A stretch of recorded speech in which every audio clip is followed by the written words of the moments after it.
Welcome back to your soon-to-be favorite podcast. I'm Angelica. And I'm Kelsi. And this is Here We Grow.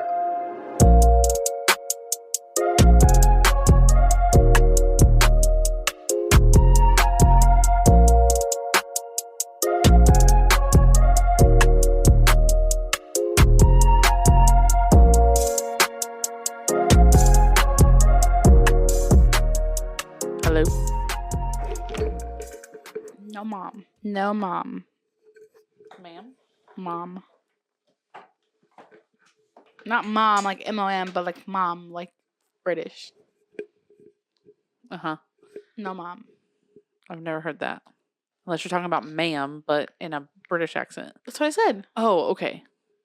I said like ma'am, and you're like, no. No, you said... I said like ma'am. Sure. It's on recording, so Okay. we'll find out. I thought you said no mom or something like that. And I was like, no mom, just like ma'am, but mom. I can't wait to listen back to this now. Okay, whatever. And we've just started. No mom. Hello, everyone. Hello. Welcome back to the Here We Grow podcast. Yes, welcome back. Hello again. Hello, if we haven't said it already. We have a late start today, later than normal. Yep. Well, I mean, if we did it on Friday still, that it wouldn't be this late, but we've been having to push it to Sunday every week now. Yeah. But it's okay. It's all good. Yep. It's all good. We're just going to have another chill episode. No video this time, unfortunately. Yeah. We need to get a new battery for the GoPro, unfortunately. We do need to get a new battery. Which we did know about like a year ago, and we just ignored it. Yeah, but I think it's time. It's time, yeah. It's time. I left it charging all day, and it did not charge a single thing, so... Yeah, it just... I'm sure other people have had this issue. It just acts like... I think I read that, yeah. Yeah, it just acts like it's charging. Sometimes it'll act like it's charging, and then you try to turn it on, and it won't turn on. Which is so crazy because it's GoPro. Yeah. However, I will say that I have had very bad luck with things, with highly top rated or reviewed items, or just things, or services. Yeah. Like we were talking about the vacuum. Yeah, just really unlucky. Like, yeah. Well, so I told you I got a new vacuum. I was texting Angelica. I'm like, which vacuum do you have? Because I was specifically looking for a cordless vacuum. And I did not know she was going to say Dyson, or else I wouldn't have asked to begin with, because I'm definitely not buying a Dyson. I'm not in that price range. Got that in a credit card. So I was like, and then I did so much research trying to purchase this vacuum, because I wanted to be in the like between $100 and $200 range. And so I was like, okay, this is, relatively large purchase. Like, I want to make a good choice, and then I know I'm not going to buy the protection for it. So I got 30 days to figure out if I like it, and I can take it back. I don't want to have to do that if I don't have to. So I was watching like video reviews of like it, comparing it to other vacuums.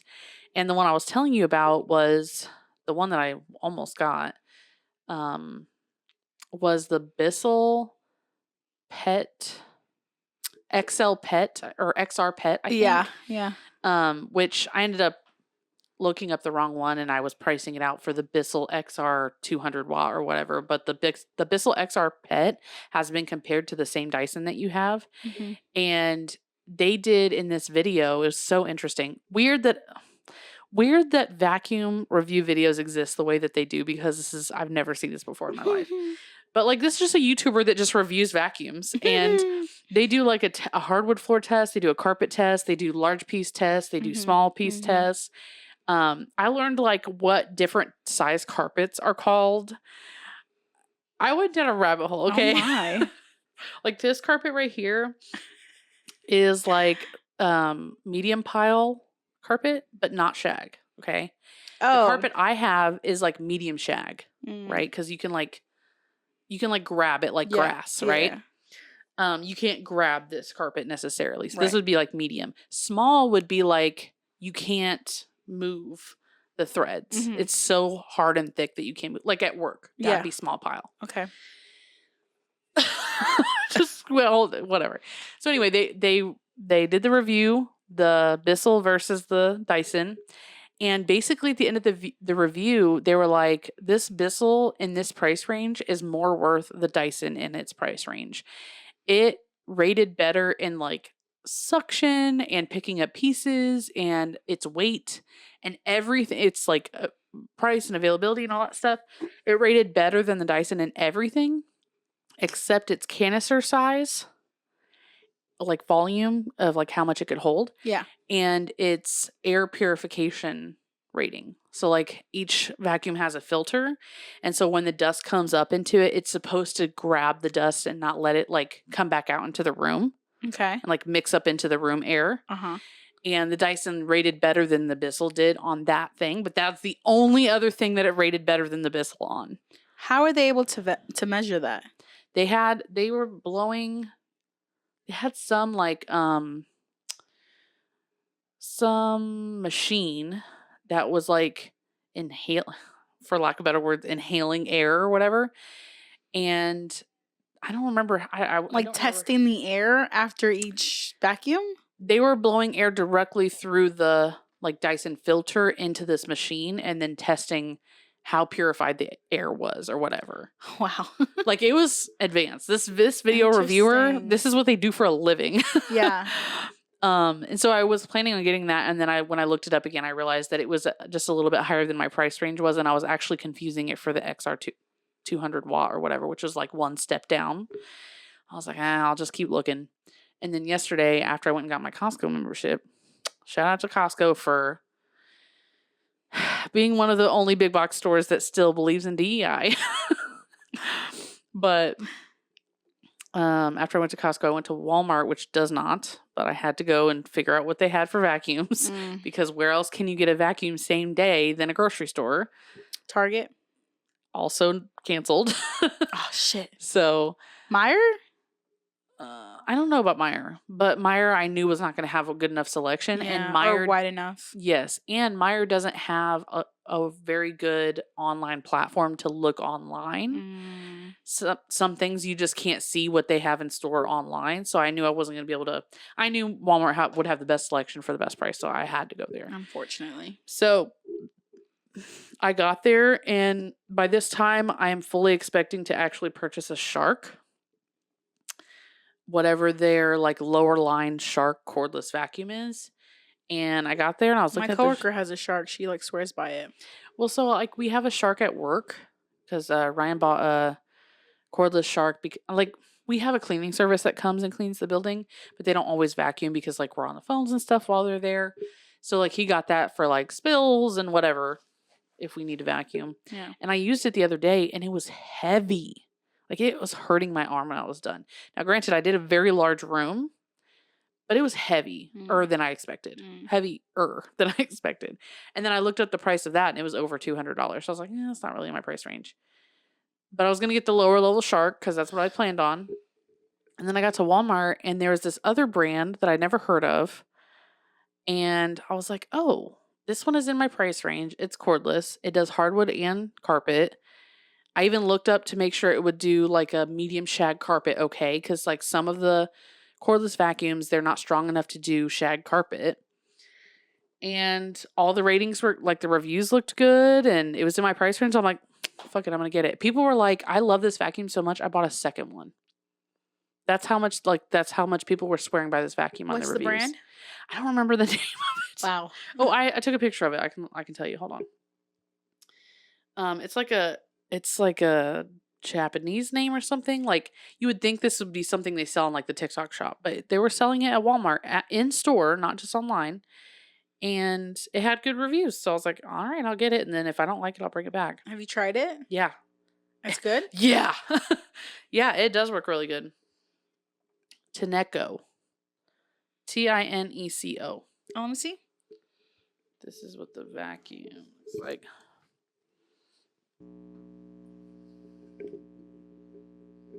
I feel like I've seen that. It was on display at Walmart. And then this brand has multiple level, like they have a higher level, like $200 one and up or whatever. But yeah, I loved it. We used it on the living room yesterday after it was fully charged and it did so well. The carpet looked so good underneath. And honestly, I should have went over a second time because the canister was full when I was done. And I was like, damn, I need to go over it again. But Cash was whining because we were vacuuming. He doesn't like the sound of the vacuum, so I didn't do it. But I am going to go over that living room a couple more times and see what else I can pick up. And then I tried it on the hard floor, and it doesn't do well with big pieces, but because you can detach it as a hand vac, obviously. Most cordless vacuums are like that. I could, pick up the big pieces and then go back through and do like a sweep of the kitchen. It was nice. I was pleasantly surprised. Adulting. I know. I have never, ever in my life looked into this amount of information about vacuum cleaners. And I just info dumped it on all of you. Thank you so much. You're welcome. Appreciate that. You're welcome. So anyway. Yeah. You said you felt like your vacuum wasn't very good? I think it's good. I think for different reasons. My house has a lot of dirt because Bolin brings it in. Mm-hmm. And no matter how many times you can try to clean his paws, I mean, it'll get dry, and then you'll just have dirt residue everywhere. Yeah. And so I think it's good. However, I will say, I feel like I have to constantly be cleaning it, after each use. And maybe that's the correct thing to do. I didn't grow up like this, so I don't know. But I think I should probably be cleaning it every time I use it. And what do you mean by cleaning it? So I take it fully apart and clean each item. At least rinse it or clear all the dust or what's it called? Hair. Hair, yes. Just any particles that could be obstructing it because the filter, it does get clogged. You do have to watch for that. Mm-hmm. And yeah, I just have a shit ton of hair all the time because of pollen. The one that I just got, it'll start blinking pink if the filter needs cleaned or changed.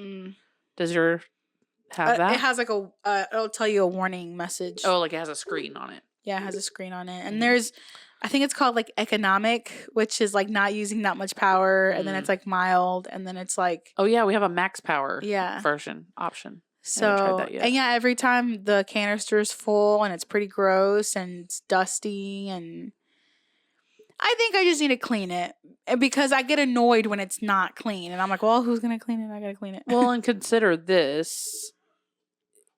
If you were using a vacuum, with a bag vacuum, you wouldn't see the dirt, but you wouldn't see the dirt on the inside. You wouldn't be noticing it. That's just true. Because it has a clear canister and you're like, ew, look at that.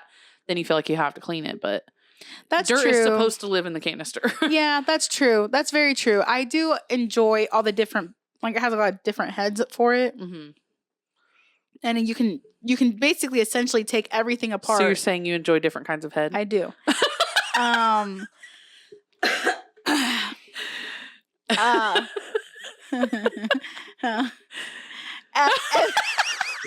Every piece can run underwater, I believe. Oh, except for the electric part, which is just the very top that charges. But everything else, even the filter, you can clean it underwater and it's fine. So yeah, I mean, it's. I'm not surprised that you take apart your vacuum, clean it every time you use it. Well, I don't, but I should. Every probably 3 times I use it. Well, when we did your surprise party, so we had to do Angelica. We didn't even talk about your surprise party on here, did we? No, I don't think so. Oh my God, what's wrong with us? Maybe we did. Maybe we just glazed over it, but okay. So Mario and I, because I don't remember saying Mario and I had planned a surprise party for you. Maybe you didn't then. Okay, so Angelica's birthday was January 4th. On January. Okay. You don't want people to know? Yeah, go ahead. On January 18th. Damn. We had it's just a day. What? The 18th? Are you sure about that? Yeah, it was the 18th. It was exactly 2 weeks after your birthday. Oh, yeah. Okay. Because it couldn't be the weekend of Cash's birthday, which was right before. Okay. So we had to do it. Anyway. Mario and I planned, but we'd been planning it since before his birthday. So beginning of December. To me. And I remember it's because we were sitting at the kitchen table about to record the podcast. And we were talking, and you were talking about your birthday. I'm like, so what are you doing for your birthday? And you're like, I'm just going to have a dinner, just invite a couple of people. And I was like, no, we're not. You might be trying to play down your birthday, but we're not going to let you do that. And you've always complained that we never did a surprise party for you when we were teenagers. Now, let me explain, okay? Oh, here we go. number one, when we were teenagers, number one. Please don't say what I think you're about to say. Your birthday's in the winter. Oh my God. That's not my fault. Okay, but think about how we were doing surprise parties for everyone else during that time. I don't care. Figure it out. Well, for the listeners, we would go into Broad Ripple Village, into the woods, or that sounds so crazy. We'd go into the woods and sacrifice some people. No, we'd go into the woods with a cake and some forks that we bought from Kroger because we were broke. Or whatever, or we'd go to this like shelter thing that they had on the Monon where we'd just sit there and eat cake. We'd literally just dig into the cake. No plates or anything. And then we get a box of popsicles, whatever. Everyone else's birthday was during a time in the weather where we could do that comfortably. January 4th is not a time where we can go to the shelter on the Monon and have cake, okay? So then we'd have to figure out, okay, where else are we going to do a surprise party for her where we don't have to be in front of anybody's parents and we're not going to be on public property. We can bring just a cake. There's nowhere. It was just not possible. And additionally, you were 2 grades below us, right? 2? Yeah. So I'm not hearing the problem here. The first thing was the problem.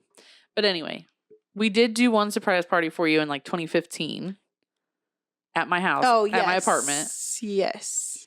And then you were complaining still. You've been complaining still that you haven't had a surprise party. Yes. So I was like, all right, fuck it. We're doing a surprise party. So that day, right in front of Angelica, I gave my phone to Mari and I'm like, here, put your number on my phone in case, you know. So 10 years you're saying I didn't have a surprise birthday party. Yeah, sure. Yep. 10 years. Wow. I mean, nobody else has had one in probably 6 years, so. That's still 4 years less than me. Oh my God. Do you guys hear this? You're not understanding. Do you guys hear this middle child syndrome coming out?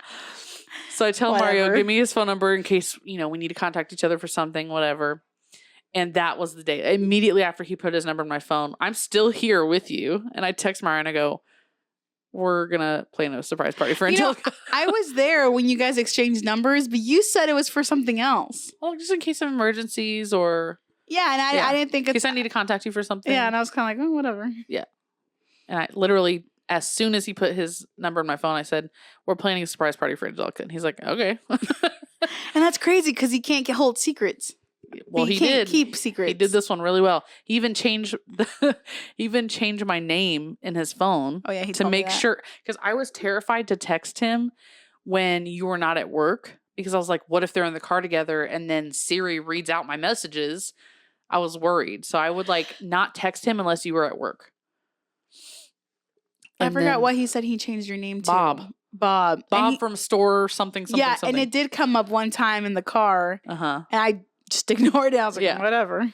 Not my business. Also, the day before the party, it was Friday. Oh, I called him on the way to work because I wanted to go over his story with you. Well, hang on. Before that, you were like, hey, I can't record on Friday. I got something with my family. And I'm like, she hates her family. Like, sorry.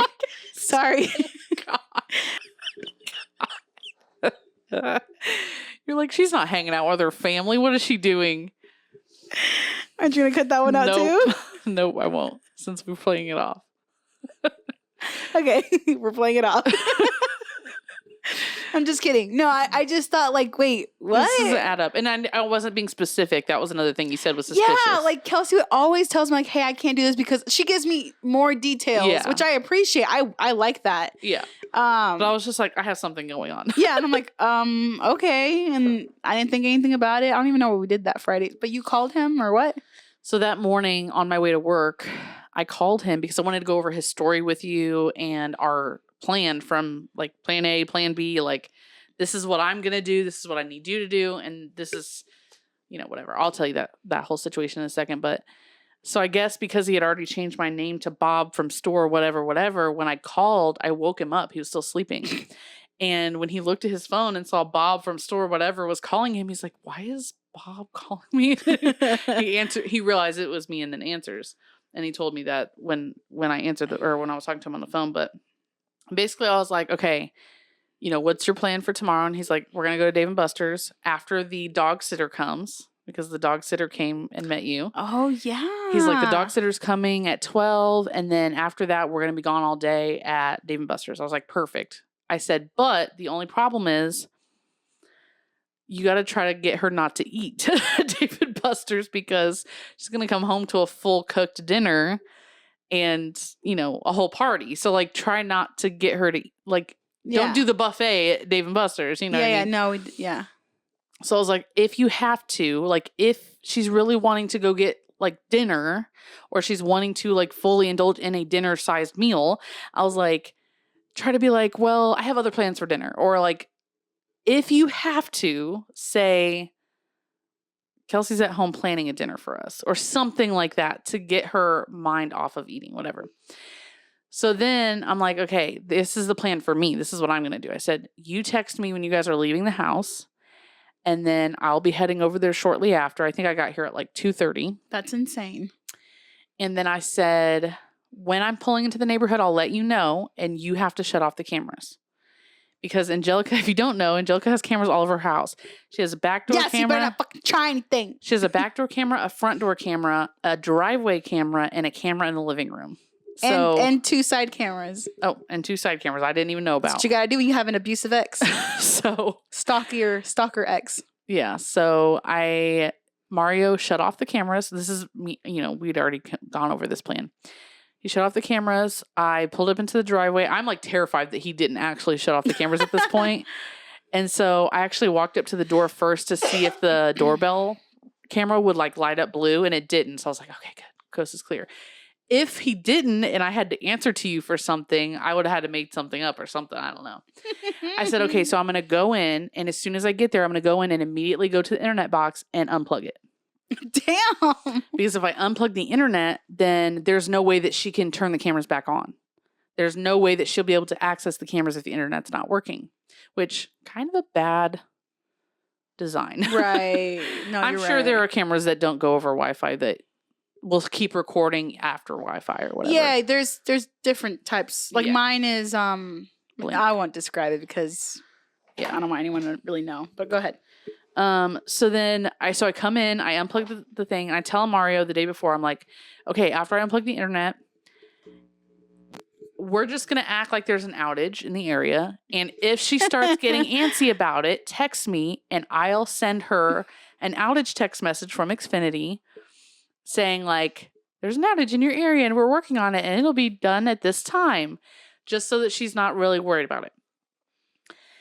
And then I'm like thinking in my head, like, okay, what if she starts getting worried about Boleyn being here and she can't check the camera and she's getting suspicious about the internet being out. She thinks somebody's done something. Like, what if she starts, for lack of better words, like getting crazy about it? Like, oh, like ruminating on it. I'm like, last stitch plan is I turned off the cameras because Kelsey's at the house planning a romantic dinner for us. Because even then, if you knew I was here cooking dinner, you would just expect me here cooking dinner. You wouldn't expect all your friends here to surprise you. No.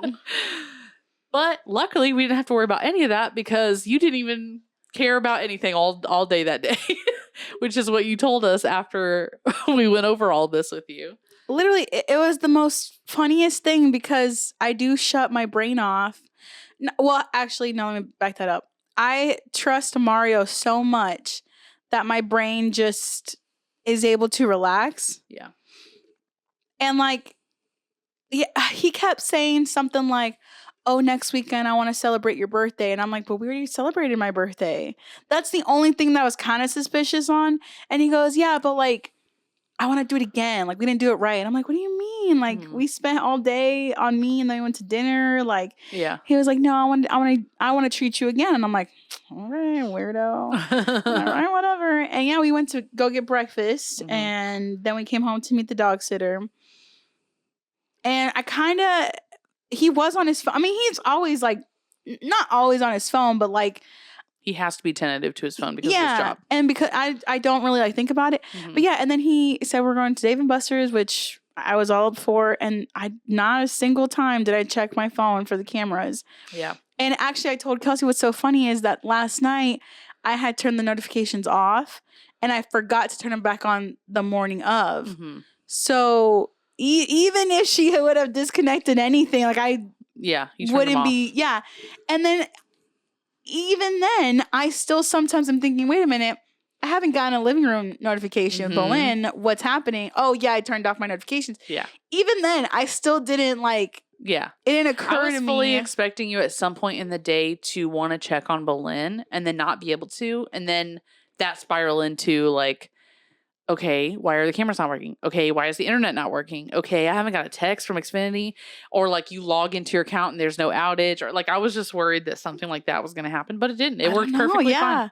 Mario kept me so present, so like in tune to what we were doing. I didn't think of a single thing. Yeah. I got the Xfinity text message. I thought, okay, whatever. I'm not home. I downloaded a text app. To text her from Xfinity. And I copied and pasted an old Xfinity outage text that I had. Yep. To be very authentic. As soon as I saw this is your Xfinity team, I'm like, whatever. Yeah, like figure that out when I get home. I literally didn't think about anything. Like Mario wasn't acting suspicious or anything. Like it was totally chill. We went to go play pool afterwards. Like, if anything, I was kind of like just. Like you did say that like when you were ready to leave Dave and Buster's, he was like, well, what else do you want to do? Do you want to go somewhere else? And you were like, yeah, and I was like, okay, I guess. I was like, I just kind of want to go home, but like, all right, like if you just want to. And we hadn't gone out in a while, so I'm like, okay, like, well, let's go play pool then or something. So we went to go play pool, and he kept beating me and everything, which was kind of. I was not in a bad mood necessarily. I was more in a defeated mood. Yeah. So I think that was another reason why I was very nonchalant. Like, damn, like he's beating me in all these games and Dave and Buster's, and now he's beating me at pool. Like, life sucks. And then like we were ready an hour before you got back because he was dawdling too long. We're like, we need a little bit more time, but I meant like 15 minutes, not like a whole nother hour. Oh my God. Well, then we were leaving. He was like, you ready to go? And I'm like, yeah, sure. And then we were leaving. And then we were passing by boba tea. I'm like, oh, boba tea sounds so good right now. And he like flipped. Yeah. Not flipped. He's like, they need an extra 10 minutes. That's fine. And then, we just went. And every time we go to get boba tea, we play card games. So we're playing card. I don't think anything about it. And then he wasn't like rushing. If he was trying to rush me then maybe like, okay, what's going on? Like, yeah. Maybe that's why he was really trying not to rush you. Yeah, it all worked out. And then I walked in and I saw Boleyn and then I saw balloons and then everyone yelled at me. Yeah, so we startled you pretty badly. God, like you guys gave me a heart attack. When I was showing coworkers a video of us surprising you, I look so scared. You look so scared. And somebody commented that I say surprise very gently and everybody else is screaming. They were screaming at me. So I was like, oh my God. Yeah, in the video, happening? If you watch it back, I go, surprise. And everybody else is like, surprise. It's so bad. Yeah, so we'll post that video with this episode posting. Don't. Why? I don't want it posted because I look genuinely terrified. You really do. And then you turn around. The first thing you do is turn around and ask Mario, "Do you know about this?" Did you know about? He's like, "Yeah, I planned it." Like, what do you think? Oh my God, that was a good day. Yeah, like our friend Gabby, she called before and she was like, are you sure this is okay to like throw a surprise party in her house and she doesn't know about it? I'm like, Mario lives here too. He gave me permission. And yes, I know that she wants this. I know that I promise you she wants this. I promise you she wants this. Yeah. I'm like, I'm honestly in her house all the time without her. Yeah. And then she's like, well, you're with her a lot more than I am. And I'm like, but that means I know that she wants this. I would understand though, feeling like weird, awkward. Yeah, being in someone else's house, throwing them a surprise party. Mm-hmm. Yeah. Yeah, I guess if it was anybody but you, I'd probably feel weird about it. But I just knew you wanted it, and I asked you afterwards. I'm like, you did want a surprise party, right? Like this is what you wanted, and you're like, yeah. This is exactly what I wanted. I mean, it's not like I wanted it, but it was nice. Like I like surprises. Genuinely, I do. Yes. Good surprises. Yeah. Yeah. And I had told Mario like I've been telling him like things. Cut this all out. Never mind. I don't know what I'm trying to say. Okay. But yeah. Yeah. Good surprise. It was a good surprise. It was fun. We did paint and sip, which was, I mean, that has just snowballed into everybody wanting to paint. Mm-hmm. We just painted and sipped with our friends a couple days ago. It was really nice. And did a little karaoke, and then I had to go home because I was sick. And I tried chopping my finger off. Tried chopping your finger off. Oh my God, it was dangling. Yeah, it's wild. You can't really see it anymore, though. The little tip of her finger, not her finger. Yeah, so like a chunk out of my fingertip was sliced by a mandolin fruit slicer. She made cucumber onion salad knowing I don't like onions. Well, it wasn't specifically just for you. It was just to throw some vegetables in there somewhere. It was my B-day. I think it was for me. Pardon. Well, Maria ate it. Good for her. She kept going. It was funny because she kept going, is it time to eat yet? She was just so hungry. And she'd been there for a while, like cooking. So I'm sure she was hungry. But yeah, she kept going, is it time to eat yet? Is it time to eat yet? Yeah. And we're like, yeah, let's make her go plate. ahead. Yeah.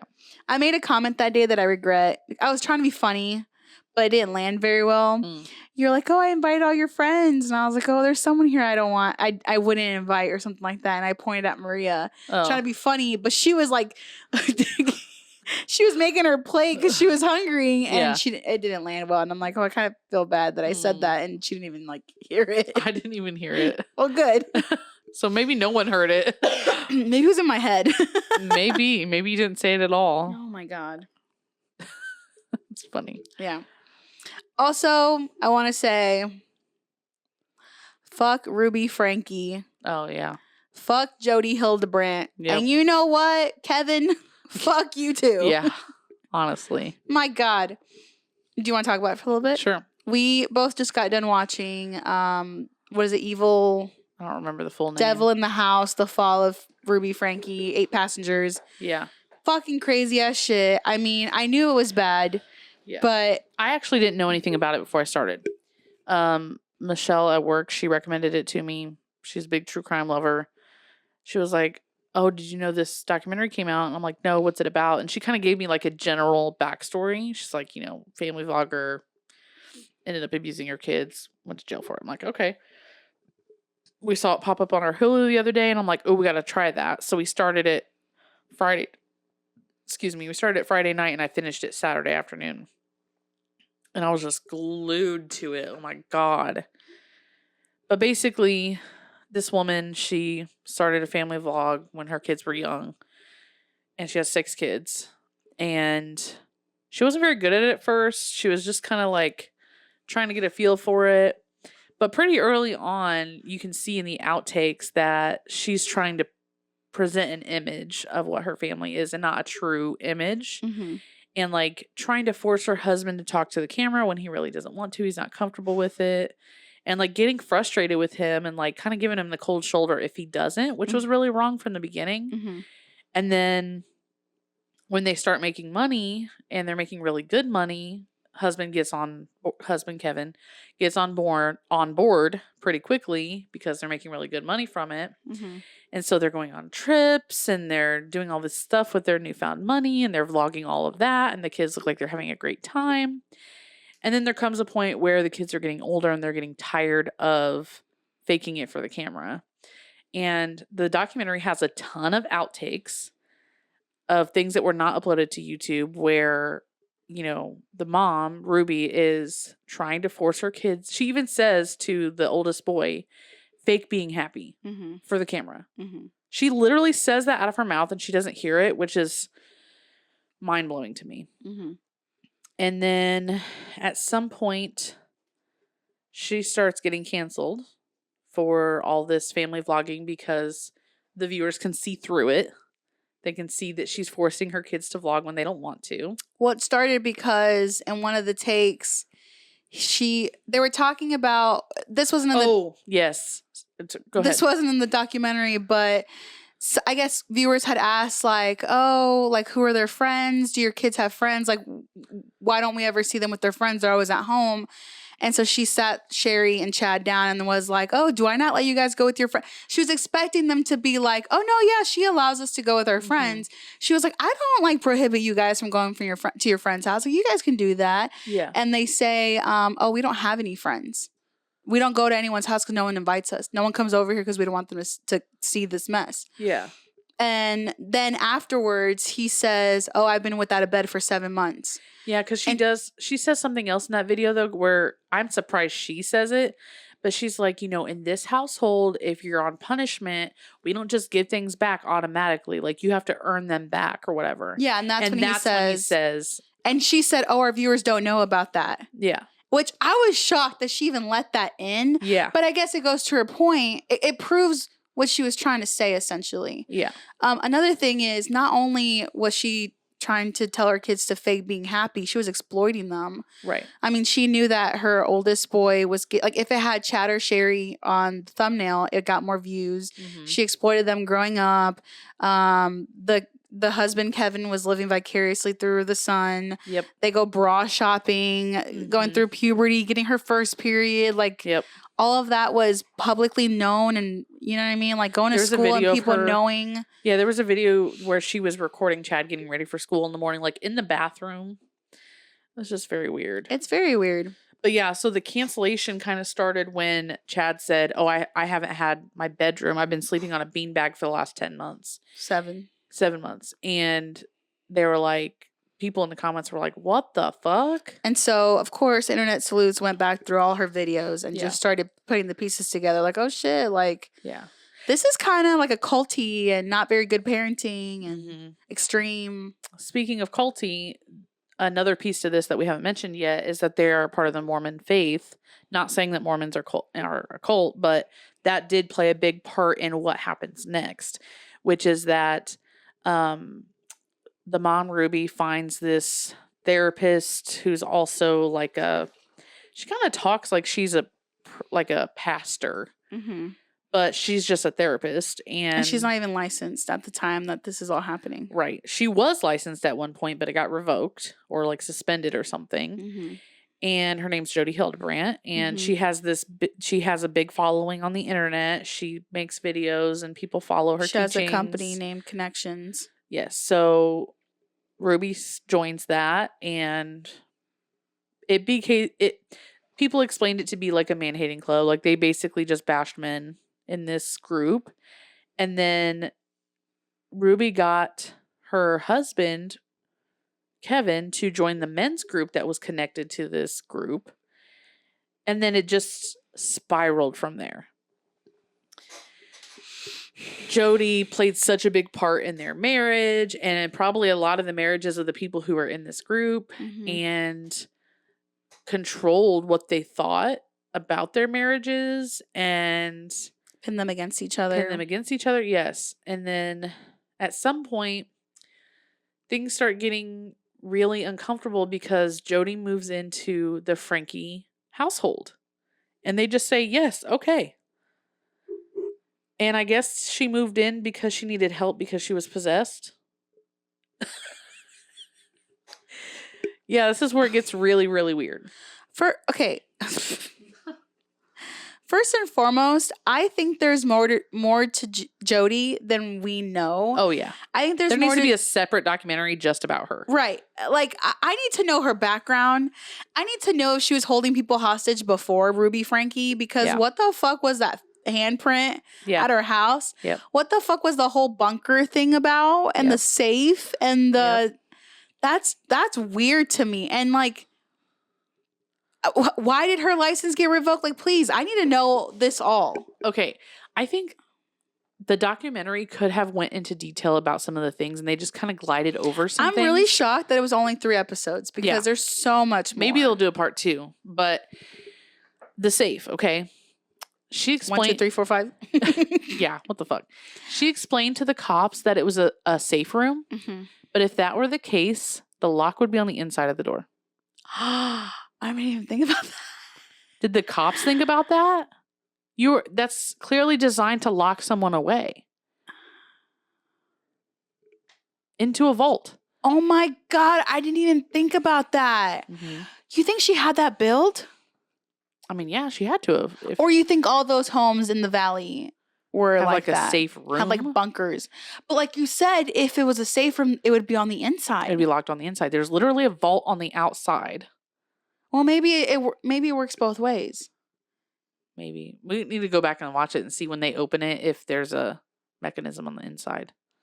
But if that were the case, then the kids could have gotten out of it. I mean, there were no kids found in it. Were there? No. No, the girl was found in the closet. upstairs. Yeah. I was going to say the door opens into the vault. So it is for people inside of it. Mm-hmm. That is very strange. Yeah, I kind of want to go back and look at it again, or see if there's photos of it online from like evidence. Yeah. Okay, yeah. So Jodi, piece of shit Jodi. I mean, she just pretends to be possessed. So she moves in with Ruby Franke and they house her, which again, it's really weird. It's like also when Kevin was talking about that, because the interviewer, God bless this man. The interviewer was trying to be softly, non-judgmental. Yeah. He's trying to be non-judgmental, but also ask the hard questions. Yes. And he was like, what were you guys going to do with Jodi? And he was like, we were going to cast the evil. And I just thought to myself, like, what makes you think you are so righteous and godly that you and Ruby could do? Like, what? Yeah. What are you? Take her to the fucking Mormon church. I don't know. Like, take her to a pastor or something. Yeah. Oh my God. Yeah. And like the COVID thing and them thinking that was like the second coming of Christ. But they thought Jodi was so close to God, then that means that no one in their Mormon church could have helped her. That she's too close to God for anybody to help. Oh my God. So why did they think they could help her? Well, it turns out Jodi wasn't being possessed at all. She just wanted some coochie. Yeah, so there's speculation that Ruby and Jodi were shacking up, which, I mean, they were sleeping in the same bed together, so... There was candles and massage oils in the bedroom. Yeah, so seems like to me, Jodi was using her power to get what she wanted out of Ruby. Exactly. That's exactly what I think happened. Eventually, that led to Jodi convincing Ruby that she needed to make Kevin move out because every marriage should have a separation of 1 to 5 years. What the fuck are you talking about? She literally taught that every marriage should have a separation of 1 to 5 years with no contact to make it stronger. Mm-hmm. So she made Kevin move out, and Kevin was like, Okay. Yeah. What? And told him that he can't have any contact with any of the kids or her. So he brings his children in one by one to say goodbye. And Ruby is picturing all this. Like, she's taking pictures. She's documenting this with a fucking smirk on her face. Like, bitch, what? Yep. And so... Hang on. Something else that we forgot to mention early on was around the same time that Chad was sleeping on a beanbag for 7 months. There's an incident where her 5-year-old didn't take lunch to school. Mm-hmm. And the teacher called her and was like, hey, blah, blah, blah, didn't bring her lunch. Can you swing by and like drop her off some food? Mm-hmm. And she's like, no, I will not be doing that. And in the video, she explains it. She was like, my 5-year-old is responsible for her food every day. So if she didn't wake up early enough to make her food, that's on her. These are the consequences. She goes hungry. Mm-hmm. She literally said that. She's a stay-at-home mom. Mm-hmm. She has nothing else to do. Yep. She could have easily taken her, and she told the teacher, do not give her any food. Yep. Because, kindergarten teachers have snacks like crackers and cheese or whatever. She specifically told the teacher, do not give her any food. I'm glad you brought that up because around the time that she kicked Kevin out was the beginning of Jodi and Ruby, their own channel together. This is how Jodi's now making money again, or this is how Ruby's making money again. From connections. Yeah. And they're making their content together where they're both on camera on a couch, like a talk show, basically. Yeah. And this is where Ruby starts getting in thick with basically treating children like they need to understand consequences and there's no compassion, period. You need to lay your child on the surgical table and cut them open, find the infection and cut it out. Yeah. If it hurts them, then they should know that you're just trying to help them. If whatever you're doing is hurting them, it's just to help them. Sounds like somebody who beats their children. Oh, excuse me. I was trying to get through that sentence before I burped. That did not work. Also, I can't remember. Oh, I remember now. One of the kids, it might have been the girl that forgot her lunch. Mm-hmm. They were having like a school dance or something, and the song was Apple Bottom. Apple Bottom. Got them Apple Bottom jeans. They were doing a choreography to Apple Bottom jeans. and she protested the song. And she went to the school. She's recording herself. And she's like, this is outrageous. This is a sexualized song. And I will not have my kid dance to this. And like the teacher says something like, and she like bashes the teacher for saying like, we're not using that part of the song that you're thinking of. Like, it's totally innocent. Yeah. It's just like for school spirit week or whatever it was. And she just was being a Karen about it. And yeah. So at this point in the timeline, it's important to note that Chad and Sherry, which are the two oldest kids, are moved out. Well, she kicked out Chad, but Sherry went off to college. Chad eventually ends up at college, but she did kick him out, right? Because like when they show videos of him later, he's at college. Is he? He's like, oh, maybe he was just in an apartment. I thought he was in a dorm room. But yeah, she kicks out Chad at the same time she kicks out Kevin because it's a threat to her family or something like that to have him in the house still. Basically, Jodi is threatened by Kevin and Chad standing up for the rest of the kids. Which I don't understand why Chad and Kevin didn't just shack up. Like, why didn't they get an apartment together? Well, at this point, Chad, the oldest son, is still trying to make Jodi and his mom proud. And he had been instructed, and Kevin had been instructed, that he can't contact any of the kids. So 2 things. When you were surprised that I had already heard about this case, I told Mario, I'm like, I listen to true crime all the time. Like, why is you? Because there's been other cases where you're like, well, you've heard about this? I'm like, yeah. Yeah. And then second, Travis had seen it on TikTok too before, and I hadn't seen anything. Oh, I had seen it when I told you when she took away his bed, Chad's bed, and the little 5-year-old not getting her lunch. That's when I first heard of it. Yeah. And I just saw the plane crash coming down. Yeah. But and then I told Mario at the time where like Chad had already left or even Kevin had left. And I said, do you understand? Like, are you watching this with me?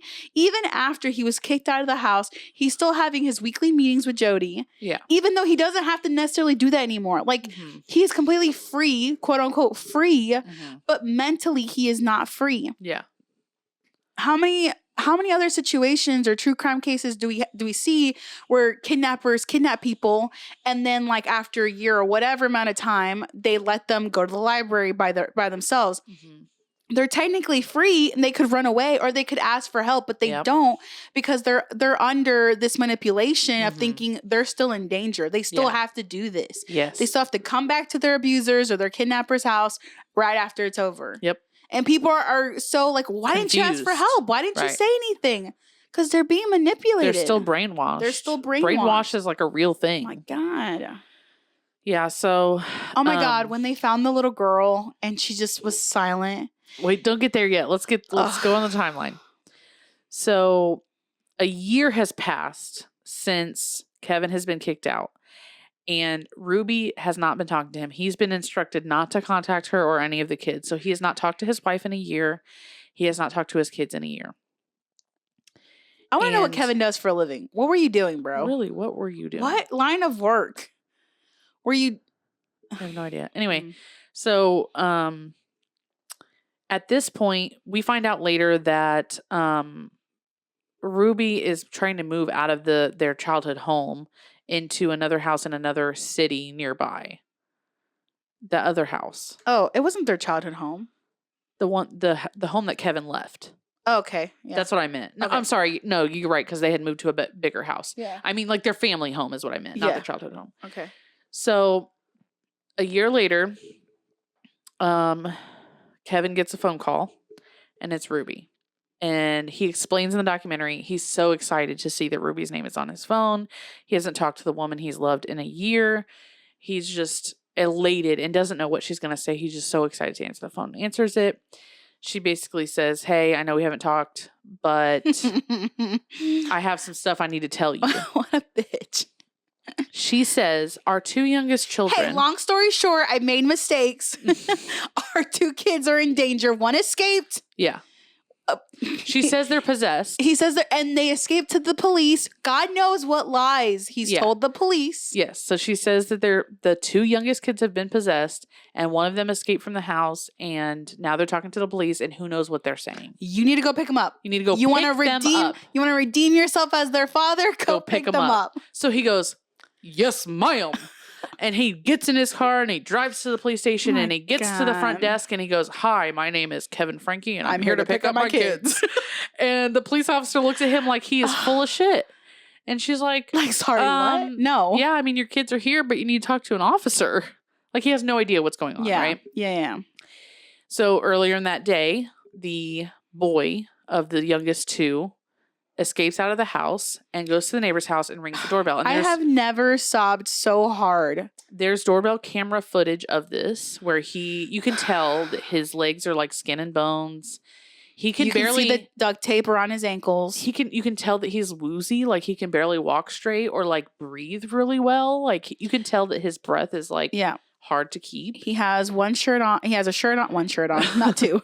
He has a shirt on. He's in his underwear. Mm-hmm. That's it. He rings the doorbell and it takes a while for the neighbor to answer the doorbell. And then he's like, "Yeah, what do you need?" And he's like, I just need 2 favors if you could do for me, please. Actually, just one. Can you take me to the police station? I even in this time, like God knows how he was feeling. Mm-hmm. To me, you're still being so polite. Yeah. He's probably so scared of adults. Yeah. He doesn't know. Like, what if this neighbor just marches him back over to his house, right, and then gets him in even more trouble? Oh my God! And like, God bless the man and woman that took him in and was like, "Hey, sit down. Like, what's going on?" What made me cry was when he got choked up on the phone call. Yes. So it was an old man that came out. After he figured out that this boy was in trouble and he has to be taken to the police station. He comes out onto the porch with him. He says, "Sit down." They talk for a few minutes, going on? And then. We hear the 911 call and the old man can't keep it together while telling the 911 call operator that this kid has obviously not been eating or drinking water. He's got duct tape around his ankles. He has bruises. Like, this kid has been through some bad stuff. Yeah. So the ambulance shows up. One of the ambulance technicians says that she can see the tendons in the back of his feet because whatever has been around his ankles in addition to the duct tape, has worn through his skin and his muscle. And you know what? I thought he was like really dirty, but then we find out. Okay, not to jump. Yeah, go ahead. Well, yeah, because it's hard not to jump forward. Ruby has journaled every day of the abuse. Yeah. She would make him sleep outside, stand outside in the hot sun, in the hot fucking sun. This is in Utah. This is in a valley. Mm-hmm. Super, super fucking hot. In the desert. Jump on a trampoline, like weighted down by actual weights. She would use like a poker to keep him outside. A cactus poker. Mm-hmm. Make him bleed. Because she thought he was possessed.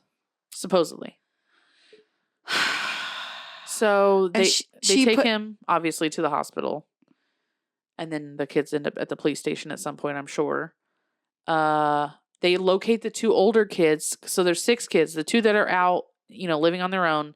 2 middle, older, and then the 2 youngest. The 2 youngest were the ones at home being abused. Whatever. The police raid the home that the boy came from to try to find the other siblings. And they take Jodi out of her fucking house. Yeah, Jodi's there. Right? She's in the house that the girl was found in. And Ruby left. Ruby left. She doesn't want to come outside for the police.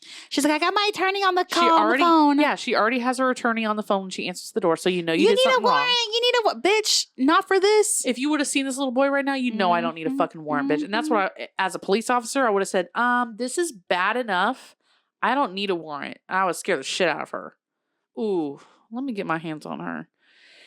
Anyway, they raid the house, and at first they're not finding any more kids, and then they do find the little girl. And the officer that finds her is like having a hard time staying there and talking to her without getting choked up because she looks so bad. Her head is shaved. She looks like a little boy. Oh my God. She is not talking. She's not saying anything. She's just sitting there perfectly still. You can tell in the video, like, what they're talking about her. It's not like actual like the recording that's happening in the video. They're just talking over it. Mm-hmm. But you can tell when she was first found, she just stays completely still. Mm-hmm. And then as they probably talk to her, you can just see her chest like rise up and down like rapidly. I'm like, oh my God, I can't even think what she's thinking right now. Right. And she just stays silent the whole time. Right.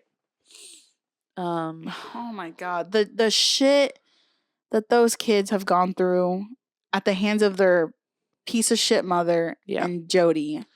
I'm sure is going to haunt them for the rest of their lives. Like, they are going to need so much therapy, so much rehabilitation.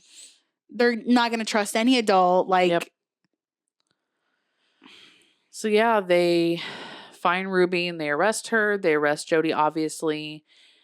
Ruby is freakishly silent and like not doesn't make a no facial emotions. expression, right? Nothing. As if she's possessed. Like almost as if she's possessed. Yeah, like in a trance or Yes. just so weird. It really, really made me sick to my stomach the way she was so lacking emotion. They were asking You're her being questions, arrested right? for you're almost killing your children. Right. And you have no emotions. Did you also see that they were putting cayenne pepper and honey on the wounds? I did not see that. Mm-hmm. I wanted to look more into the story because I feel like the docuseries did not cover everything. Mm-hmm. There's still questions about a bunch of stuff. So he was bleeding from his so the duct tape was essentially like the bandages for the blood. Because he was handcuffed. But they were also putting cayenne pepper and honey on the wounds, which what the fuck? Yeah. So they both get arrested. They go to questioning. Jodi's like obviously trying to be manipulative to the police officers. Oh my God, attorney fuck told me that not bitch. to talk to you guys, but you guys seem like good people. Hey, like, I do want to talk I'm a to you. psychiatrist, so I get it. I've been on that understand. side of you. I want to tell you the truth. I just can't. Yeah. But I know people have been manipulative. I've been there. I'm on your side. But Fuck Ruby, you, bitch. she's sitting there totally silent. These long blinks, hauntingly long. You know blinks. what? I kind of thought maybe was she trying to Morse code that shit? Like, was she trying to say something with it? Because she did have those long blinks, but then she would have like regular ones. I don't know. Has anyone looked into that? Because I got kind of curious. Like, it was like her facial expression in the interview so room. Weird. Is haunting me to this day. So and she weird. just says, "I'd like to wait for my attorney." Yeah, and that's it. And like almost with a smirk on her face. And then we skip forward to. Could you imagine being that trial. attorney? Like, girl, just plead guilty because. We skip forward to pretrial, which I wish we would have gotten more information on stuff in between, like the legality of things in between. Because from the time that we see her in the interview room to the time at pretrial where she's pleading guilty are two different people. Mm. When she's pleading guilty, she has this statement that she reads to the judge where she apologizes for everything she's done and that she was like misled or whatever. Like she's basically saying she was brainwashed. Mm. And but how did she get to that point? Yeah. How did she get to unbrainwashed? Mm-hmm. I would like to also talk about when Kevin ended up. Oh, Kevin. Oh my God. We haven't even talked about Kevin. Okay. Dad Kevin, right? Oh yeah. A police station. They're telling him, like, when was the last time you seen your kids? Mm-hmm. Like, when was the last time you seen your wife? He's still thinking he's just going to pick up his kids. Yeah. And then they're like, your child was found emaciated. He's like, what does that mean? Yeah. Malnourished, near death, critically abused, like duct tape around his ankles. And he's like, what are you telling me right now? And they offered to show him pictures. And he's like, no, because he thinks they're just trying to manipulate him. Like, he's not believing what they're saying at all. He's still under his wife's control. He thinks, and he quoted, "These are just a pack of wolves trying to tear my family apart." Oh. The police that found your child begging for help. Because he still believes that his children were possessed by demons. Okay? So then... Well, not just that, but... the whole understanding, well, what I understood of him leaving, like her kicking him out of the house and him just taking the L, I think he also, like, in that moment, I am trusting Ruby to be the best parent to our kids. Mm-hmm. So I'm not worried in that department. Yeah. Like, he fully trusted her. Yeah. And just decided whatever you think is best for these kids, whatever you think punishment they deserve. Well, and I wonder and that's kind of what it's always been. Like, she's always been the authoritative. Yeah, you get what I'm saying. I wonder if Jodi never faked being possessed, if he would have never believed that his children were possessed when she said it. If what? Oh, if Jodi. Because if somebody told me my child was possessed, I'd be like, what the fuck are you talking about? And to be clear, these kids were not bad kids. No. They just simply did not want to be on camera anymore. No. That's literally it. And even if they might not have even voiced that. But obviously they wouldn't have. Okay, or not putting on smiles or not Mhm. sounding more excited or whatever the case may be. Oh my God, when she grabbed one of her daughters by the mouth and like dragged her off the table, I was like, Mhm. And then she was like, clearly we're going to cut that out. Yeah. And then she was like, anyway. Anyway, So, what? I would also like to say this is why stories about the devil are harmful. Because we get to a point where people can use it to brainwash you and to scare you into submission. So anyway, so the dad gets done with his interview and Chad is finding out about what's going on because it's on the news and people are telling him what's going on. And he tries calling his mom. He tries calling Jodi, but they both go to voicemail, obviously, because they're in police custody. So he does what he's not allowed to do and contacts his dad because he doesn't have anybody else to contact. And he's like, what's going on? Dad says, hey, I'm going over to the house. Meet me at the house. Chad shows up, doesn't recognize his dad. They don't recognize each other. Then Chad's like, what's going on? And his dad's like, your younger siblings are possessed. Like, he's still believing it. I'm like, oh my God, are you fucking kidding me? And of course, like, Chad is still under the spell of Jodi as well, so he's going to believe it. Right. And especially if my dad's also telling me that. Mm-hmm. So they go inside and they see that the house is a wreck. Which I think it's so crazy. Like, they live in this beautiful mansion, or they lived in this beautiful mansion. I mean, their neighborhood's just perfect. It's called Happy Valley. The neighbors that they interviewed, they look perfect. Their houses look perfect. But you never truly can know the evil lying inside. I mean, Jodi lived in the valley with like these clay houses. Beautiful. Like, it took 2 hours to go on this tour to see their house. Yeah. Crazy to me. So what Kevin quickly realizes is they've not been living here. Yeah. They're moving. And he's very confused and he's upset. And then one of the neighbors comes by and tries to explain to him, and like, yeah, they're moving. Like, they don't live here anymore. And that piece of information breaks the entire web for Kevin. That is the moment in which he realizes he's been brainwashed, which is like, that is mind-blowing to me psychologically. How did your children being harmed and begging the police for help not break the spider web? But the fact that your children weren't living there did. And your neighbor telling you that. Like, that your neighbor telling you was more believable than the police telling you. Well, I think it's because he still hadn't seen the kids yet. Yeah, and he said like what I was thinking in my mind, what I was led to believe was not matching my reality. Yes. I was gonna say also, he could still trust what Ruby said up until the point where he could no longer ignore it. I can't ignore it because the facts in front of me are not matching. Yeah, you're right. So then he said, the neighbor is talking on the documentary, and he says, I sat there and talked to Kevin for 6 hours about everything and unpacked everything. And he's just crying and upset and confused.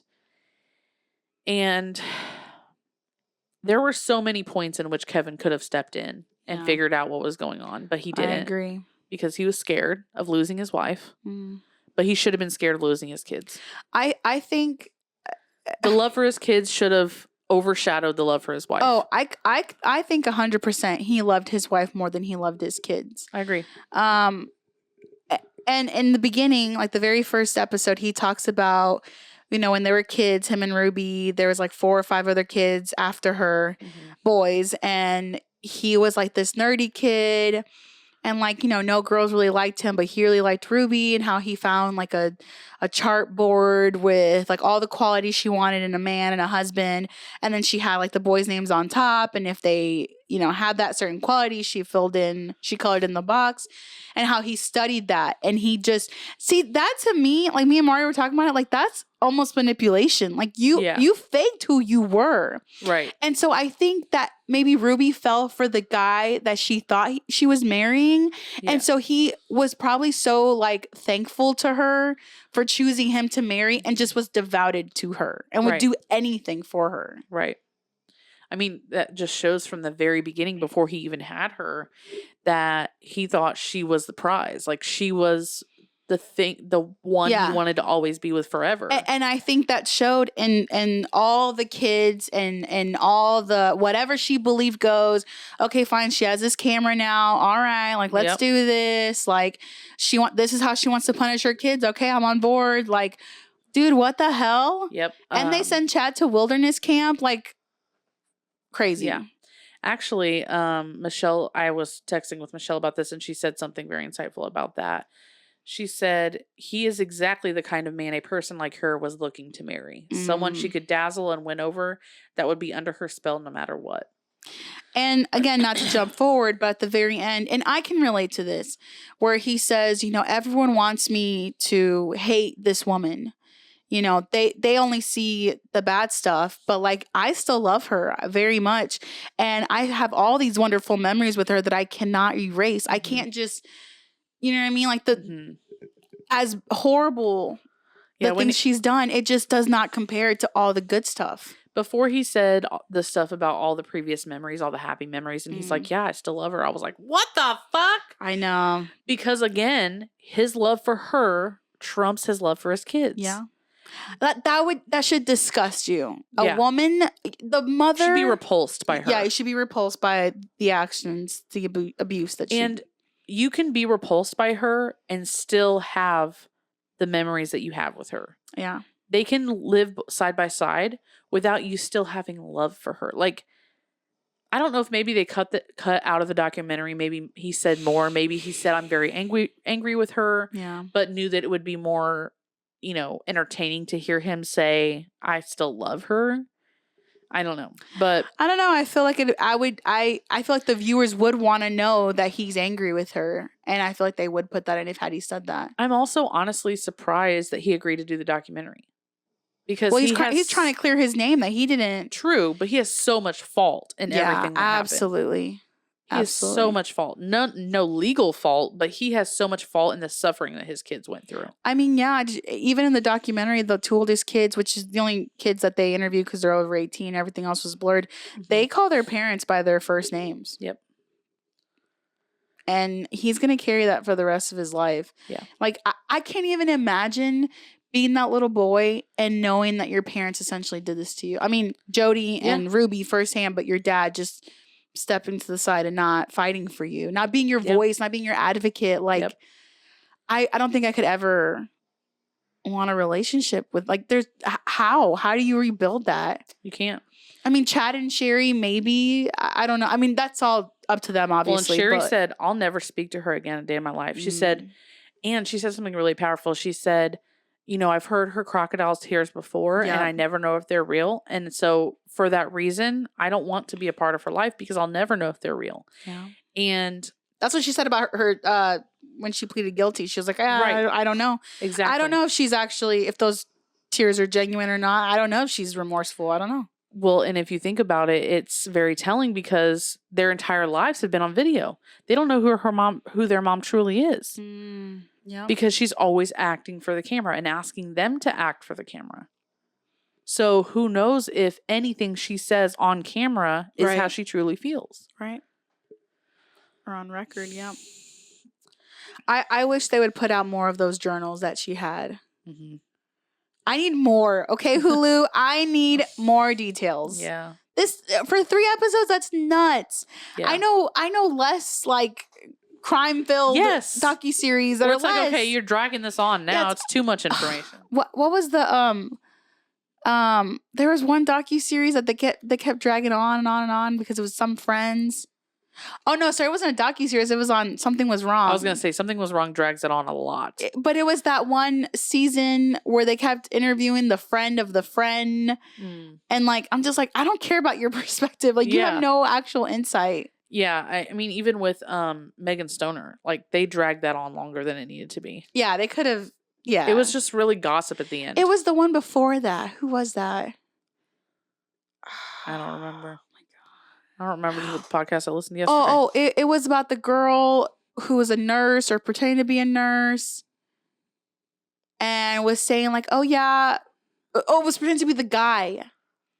It was a girl pretending to be a guy, and we had like this girlfriend, and he was like, yeah, my friend works at that same hospital you do.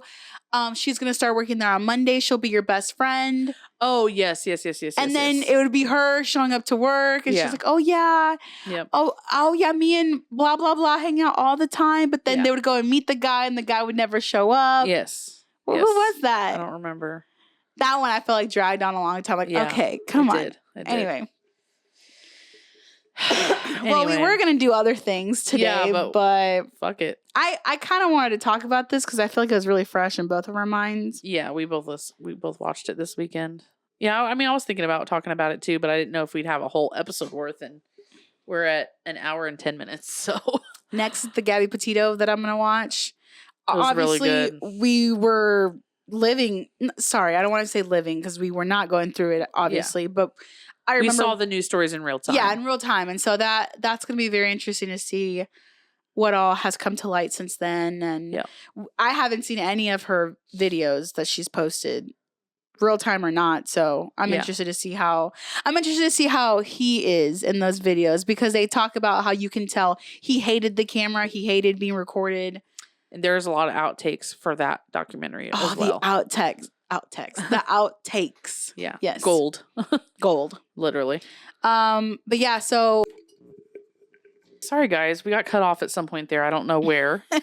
We were just saying that there's a lot of advocacy for, family legislation. Vlogging. Yeah, legislation for family vlogging, because the children are not being treated well. Their childhoods are being stolen from them. They're being exploited. They're being maybe physically abused, and they're not being paid for their work. Being mentally abused. It's just a lot like child acting. Did you hear one of the videos? She was like, I give you guys $10 a day for the videos. Yeah. Bitch, mom, you're making Bitch, mom. hundreds of $1,000s off of me, and you're giving me $10 a day? That's not worth me faking on the camera. Oh my God, no. Yeah. And another reason too is not another reason, but something else is that these parents, they're not putting money away. They're not keeping money away for their children's future or anything like that. Or for them to access once they're 18. They're buying houses and then going bankrupt, and it's not very good money management. Nope. It makes you wonder, when Kevin got kicked out, what did he do for a living? Because that's what I'm saying. Probably not working up to the point where he got kicked out.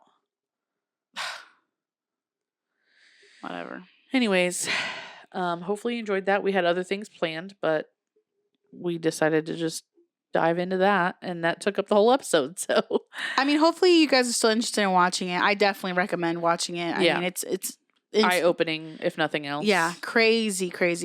And we talked about we might do an episode on Gabby Petito's story, so stay tuned for that.